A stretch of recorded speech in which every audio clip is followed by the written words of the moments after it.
They told everyone my designs were amateur and replaced me quietly, but they never expected the city to demand the version they tried to erase. I'm Raphael, 41, a wayfinding designer in Medellin. My work lived in arrows, colours and distances, how people moved through hospitals, transit hubs and markets without thinking about it. When it worked, no one noticed. When it didn't, people got lost. I liked that kind of invisibility. It felt honest. I spent 3 years on a new public transit interchange connecting buses, cable cars, and a pedestrian spine that cut through the hillside. The neighbourhoods were layered, steep, and stubborn. I walked them at dawn, timed foot traffic, talked with vendors who knew shortcuts better than any map. I designed signs that spoke in plain language and colour gradients that made sense even when rain smeared everything into grey.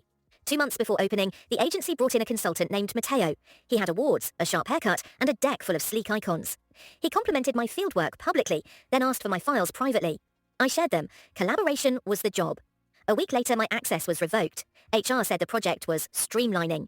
Matteo's system, minimalist brand forward, replaced mine. My name vanished from drafts. The opening went forward without me. On launch day, the photos looked perfect. White signs, clean lines, applause. I stayed home and muted my phone. Then the complaints started. People missed transfers. The elderly climbed stairs that led nowhere. Tourists followed icons that contradicted the terrain. During a storm, puddles turned reflective panels into mirrors, erasing arrows completely. Social feeds filled with clips of confusion and frustration. The agency blamed user error. Matteo published a statement about learning curves. I watched quietly and opened my archive, every route test I'd run, heat maps of movement, rain simulations, accessibility notes in Spanish and Wayunaiki, emails where I'd flagged glare issues and slope mismatches, photos of chalk arrows I'd drawn on sidewalks to watch how people flowed when signage disappeared. The turning point came when a local radio host invited commuters to call in. A woman described following a blue symbol uphill until it dead-ended at a fence. Blue, I knew, was my colour, assigned to uphill paths with rest points every 30 metres. Matteo's team had kept the colour but stripped the logic. I sent one email to the city's mobility ombudsman with a link to a public folder. No accusations, just data, labelled and readable. I included a short note offering to explain the methodology to anyone who wanted it. They wanted it. Within days, the ombudsman requested a pilot correction using my system in the most chaotic zone. Crews taped temporary signs overnight. Volunteers helped. Morning commuters moved like water finding its course. Calls stopped. Videos shifted from anger to relief.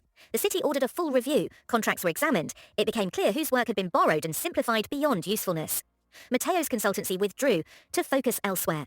The agency issued a correction acknowledging the original design framework. They asked me to return.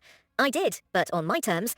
Community walkthroughs before approvals, rain tests as requirements, credit where it belonged. The signs went back up, not prettier, just smarter. The hillside breathed again. Weeks later, I rode the interchange at sunset and watched a grandmother guide her grandson without stopping once. He tugged her hand, impatient, confident. That was the reward. I learned that erasing someone's name doesn't erase the thinking that keeps people safe. When truth is practical, it doesn't need shouting. It just needs to work, until the city insists on it.